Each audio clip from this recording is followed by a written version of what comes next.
Ms. Tlaib. I mean, they've been waiting here all day. Ms. Tlaib. Thank you, Mr. Chairman.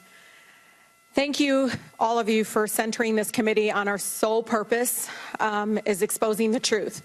And some of my colleagues can't handle the truth, and this is unfortunate because it's the center of what is protecting our country right now. The people at home are frustrated, Mr. Cohen, and they want criminal schemes to stop, especially those from the Oval Office. Mr. Cohen, I am upset and know that my residents feel the same way, that a man you worked for the past 10 years is using the most powerful position in the world to hurt our country solely for personal gain. We are upset that some of our colleagues here are so disconnected of what it means to have this President of the United States sending checks to cover bribe payments, not hush payments, bribe payments you made on his behalf. One in 2017 of March and another August 2017 after he was sworn in as president. They are upset that while my colleagues are trying to discredit your testimony by some of your own unlawful acts and lies, that they are disconnected with the fact that you were the personal lawyer for this president of the United States, that this president chose you as his legal counsel. My stance has always been the same, Mr. Chairman, based on the facts, not on future reports that we're all waiting on.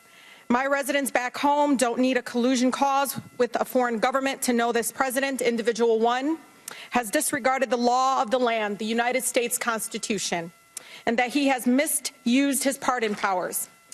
In the sentencing memo, Mr. Cohen, filed by the federal prosecutors in New York in December of last year, they stated, quote, in particular, and as Cohen himself has now admitted with respect to both payments, he acted in coordination with and at the direction of individual one. Mr. Cohen, as you know, President Donald J. Trump brand comes first, not the American people. Based on what you know now, based on what we know now, is that individual one used his money, businesses, and platform to enrich himself, his brand, and then the process directed you, Mr. Cohen, to commit multiple felonies, and you covered it up, correct? That's correct. You called it protecting his brand, correct? And him as well. Mr. Cohen, with this, do you think the President of the United States is making decisions in the best interest of the American people? No, I don't. Especially those you said that he used horrible words about, like African Americans, Muslim Americans, and immigrants? Yes. Just to make a note, Mr. Chairman, just because someone has a person of color, a black person working for them, does not mean they aren't racist. And it is insensitive that some would even say it's the fact that someone would actually use a prop, a black woman, in this chamber, in this committee, is alone racist in itself. Donald Trump is setting a precedent. Mr. Chairman, I ask that her words be taken down. President, I reclaim my time. Mr. Donald Chairman, Trump is setting a precedent Mr. Chairman, that the highest office can be attained. Mr. Chairman, the rules are clear. Activity. Cover up and hold on to business assets to break campaign finance laws and constitutional clauses. What we have here, Mr. Chairman, is criminal conduct and the pursuit of the highest public office by Mr. Cohen and individual one.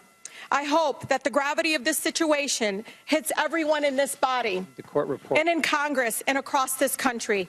Thank you, Mr. Chairman. I yield the rest of my time. Mr. Chairman, I ask that her words, when she's referring to an individual member of this body, be taken down and stricken from the record. I'm sure she didn't intend to do this, but if anyone knows my record as it relates, it should be you, Mr. Chairman. Chairman, I would like to... Hold on. I want the words read back. No. We want to know exactly what she said about a colleague. Excuse me. Would you like to rephrase that statement, Ms. Tlaib?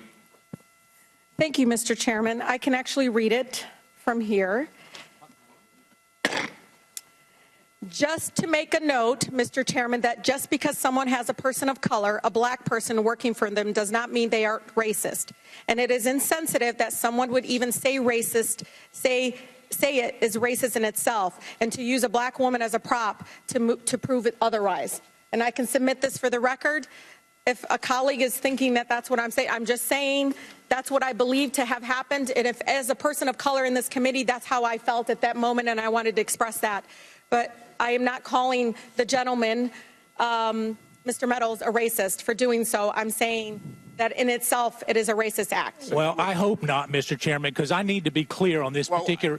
Mr. Chairman. Mr. Meadows, wait a minute. I've defended you with false accusations. Mr. Meadows, I'm the chair. Yes, sir, you are. Thank you. Right. I will clear this up. Now, Ms. Tlaib, I want to make sure I understand. You were not intending to call Mr. Meadows a racist, is that right? No, Mr. Chairman, I do not call Mr. Meadows a racist. I am trying, as a person of color, Mr. Chairman, just to express myself and how I felt at that moment. And so, just for the record, that's what was my intention. All right. All right. Mr. Meadows. Mr. Chairman, there's nothing more personal to me than my relationship. My nieces and nephews are people of color. Not many people know that. You know that, Mr. Chairman. And to indicate that I asked someone who is a personal friend of the Trump family, who has worked for him, who knows this particular individual, that she's coming in to be a prop, it's racist to suggest that I asked her to come in here for that reason. Mr. President, the president's own person. She's a family member. She loves this family. She came in because she felt like the President of the United States was getting falsely accused. And Mr. Chairman, you and I have a personal relationship that's not based on color. And to even go down this direction is wrong, Mr. Chairman. First of all, I want to thank the gentleman for what you have stated. If there's anyone who is sensitive with regard to race, it's me. Son of former sharecroppers that were basically slaves. So I get it. I listened very carefully to Ms. Tlaib, and I think, and I'm not going to put words in her mouth, but I think she said that she was not calling you a racist. And I thought that we could clarify that, because Mr. Meadows, you know, and of all the people on this committee, I've said it and got in trouble for it, that you're one of my best friends. I know that shocks a lot of people. And likewise, Mr. Chairman. But you are. And I could see and feel your pain. I feel it.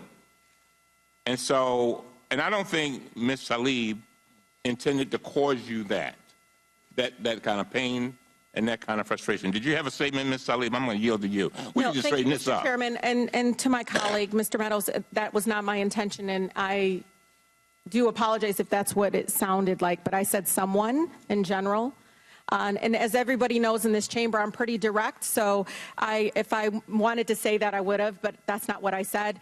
And thank you, Mr. Chairman, for allowing me to clarify. But again, I said someone. And again, I was not referring to you at all as a racist. Well, I thank the gentlewoman for her comments. I thank the chairman for working to clarify this. And I appreciate the chairman's intervening.